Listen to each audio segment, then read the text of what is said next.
change their molecular structure. Therefore, you can actually get them to levitate.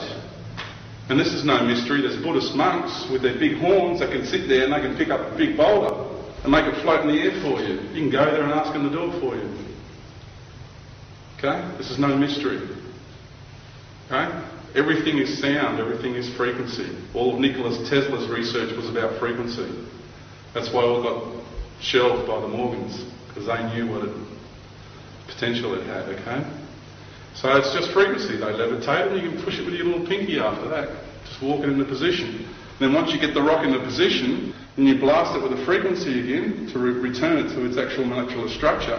And because they're just slightly pliable as well, they just dropped into position. And that's why you can't get a piece of paper between the rocks either, because once they dropped, as they were dropping, they were also moulding into position. Just ever so slightly. And that's how it works. It's very simple. Built them very, very fast. In no time at all. And no, Khufu did not build the Great Pyramid.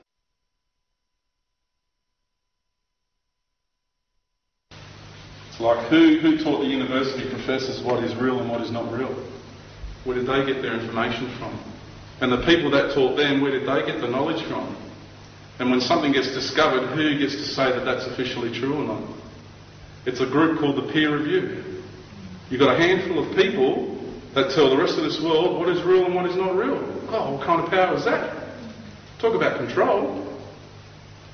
Okay? And the evidence is overwhelming. It's all around everybody. If you want to see if extraterrestrial life exists, it's all around you. Open your eyes. It's written in every culture. Every religion has it written in there. Even the Christian religion.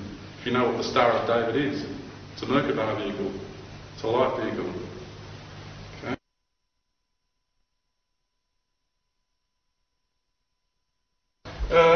So now we're getting to 24,832 years is a precessional cycle.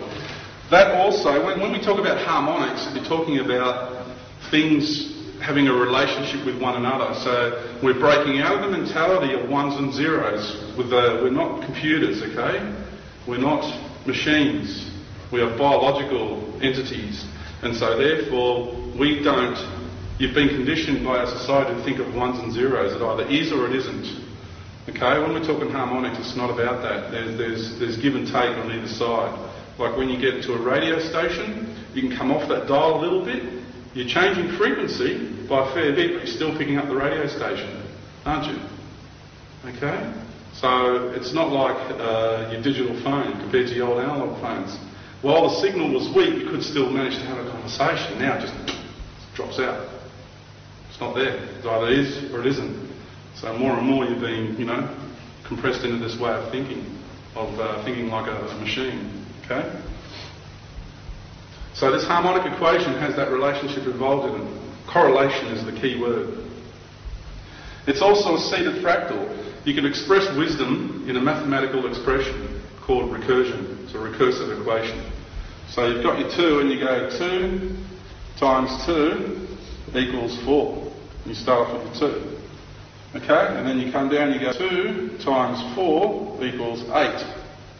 And then 4 times 8 equals 32. So you can see it's gaining upon itself. It's a compounding equation. Alright? It's like this. You have an experience in life. And you take this experience and you go, okay, I've just had that kind of experience. And then you move on in life. And then you're standing here. Well, wisdom is for you to come now into this next experience, but also to bring your last experience with you into this experience as well. Okay? And then you have another experience, and the way you perceive it this time is based on what you're going through now, but what you take into consideration what you experienced before as well. It's learning from your experiences, right? It's wisdom. And then you have that, and then you move on again to the next experience. And now you have 2 others that you've had. So you keep growing as you're going along. It's called wisdom. Alright? That's the mathematical expression of wisdom, is a recursive equation. So that's one way to understand that this precessional cycle, this cycle to end all cycles, has harmonically wisdom built into it. For us as universal beings to incarnate on this planet and to gather the wisdom necessary for our souls. The energy is there for us to use that. The harmonics are there. Also, you can take the numbers and you go 2 plus 4 plus 8 plus 3 plus 2 equals 19. 19 is a very important number. It's actually a mathematical expression of the goddess feminine energy. Okay, so the energies that we're moving into now is more feminine nurturing energies of creation. We're getting away from that male-dominated bastion type of energy of power, greed, ego, violence, control, all that sort of stuff. It's important that we all understand nurturing energies.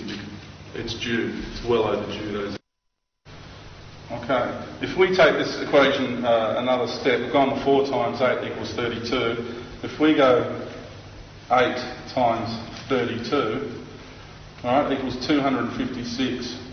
Now the square root of 256 equals 16. That again is what's called a golden ratio number, golden mean. Now I apologise, I can't go through explaining what that is. There just isn't the time. I urge everybody to look into the golden ratio and the golden mean. When you understand what that is, you'll be absolutely amazed. It is the harmonics of everything that exists in life. The shape of leaves, your body, the ratios of your hands to the distance between your eyes, everything's involved in what this is called the golden ratio. So it was imperative that it was involved with this.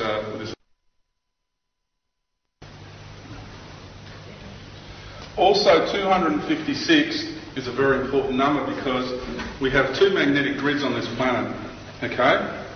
And this is where physics and the flower of life gels together, okay? Everything that I'm explaining to you, everything that you read about in these spiritual books, the ascension process can be expressed through physics, okay? What they say is when matter and antimatter collides, they annihilate themselves, and all that's left is like a couple of showers of light, or just photon streams, okay? What really happens is, here you have your matter grid and your antimatter grid. Okay, there's 2 magnetic grids going around the planet, because it's balanced polarity, right? You need to have that. Now when they collide, when you can bring the 2 together, you create what's called the Vesica Pisces. So in here, you have the Christed energy, you have the positive and the negative, and here you have the golden light of Christ. Okay? Once you have that golden energy and you merge the 2 together, that then gives you the ability, right, to move in and out of realities. So what happens is when matter and antimatter collide, they merge the positive and negative side of polarity and they disappear into another dimension. That's what happens. And that's why they say they take. And that ancient symbol, which is in just about every culture, or ancient culture in the world, this is it. This is explaining that. And that's the ascension process. We will take these 2 grids within ourselves, we will create the Vesica Pisces, we'll bring the 2 together, our matter and antimatter magnetic grids within our body embodiments, and we'll be able to merge the 2 and go off into another reality. Okay? Because you have your waves, okay? And your first cycle is your positive cycle, and your second cycle is the negative.